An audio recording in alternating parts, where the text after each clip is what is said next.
So starting out, I use the brush to sort of, it's a big and soft brush. So just, putting out the general layouts. And then I'm starting to like take away from all those big, lines. But usually it should be a clear like sketch. Because later on, when you put the color on the canvas, you want it to look at least somewhat clear, or else it's gonna like be really difficult to like apply different colors, or like it will just look all muddy, I guess. So after this, you want to turn the sketch layer you made into a multiply layer, and then color it underneath that with grayscale. But before you do that, make sure to use a wand tool to select the outside layers, or like the outside, and just mask it while putting all of your drawings in a folder. This way, you won't have to worry about drawing outside of the character. And the gradient, for the gradients, you just have to use black and white to like decide the light and the shadows. For the gradient map, he used a sort of purplish kind of tone, so I used a similar tone as well. Except it's not exactly the same, so some of the colors are a little bit off. And later on, I tried to like fix that by, using the same colors palette he had, but I think that was like a wrong step because he didn't start off with like the same gradient map I used. The multiply layer, to put in the colors. So generally, you just want, it doesn't have to be extremely like bright, but it should be like somewhat close to the color. But after that, you go to overlay. Sometimes he uses hardline layers. I'm not sure about that, but that is an option you could try out. But I don't usually go with the hardline layer just because I haven't really learned it as much. But basically, overlay here is you're making the dual colors brighter, or you're adding more light basically.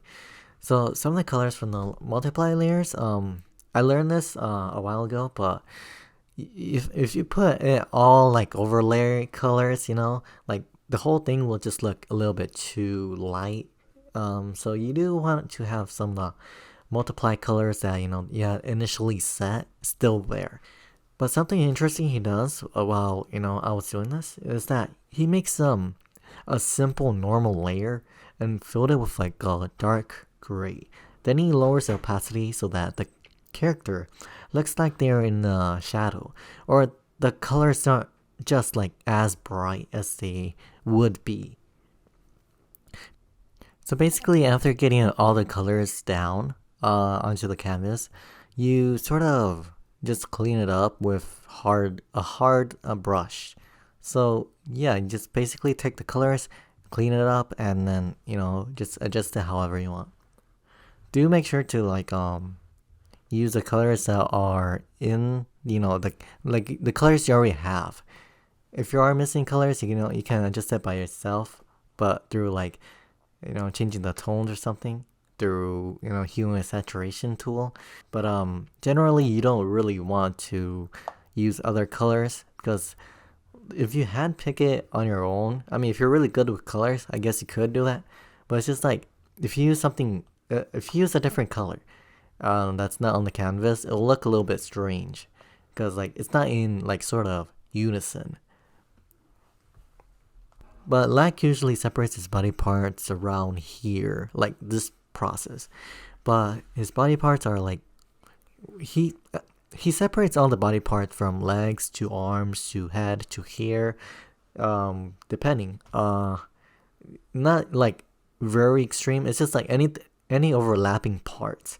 He's gonna like take it out and then like redraw them and then have them different layers, just so that he can like clean them up easier, while also having the ability to have the ease of really moving the body parts around and seeing and adjusting the postures.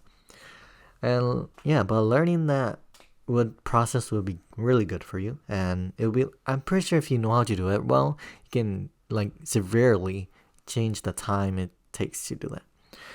But remember to add lighting lighting through overlay and use multiple layers to make shadows. And yeah, you just make a background after this. Also, a tip is to use tone curve and color balance to correct or enhance your drawings. Usually in Lag's drawing, he sometimes uses a multiply layer with color burn in order to sort of add in more of a ambience. More of a, just adjustments, I guess. So yeah, that's the end. And I just want to say I'm thinking of making more of these tutorials of drawing, popular artists, like their own art style and like trying to decipher it.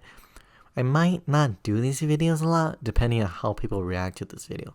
Because like it does take a lot of time to just make one single video when I personally want to also like grow as an artist by myself, So, but I do like sharing my knowledge online because it does help me as well.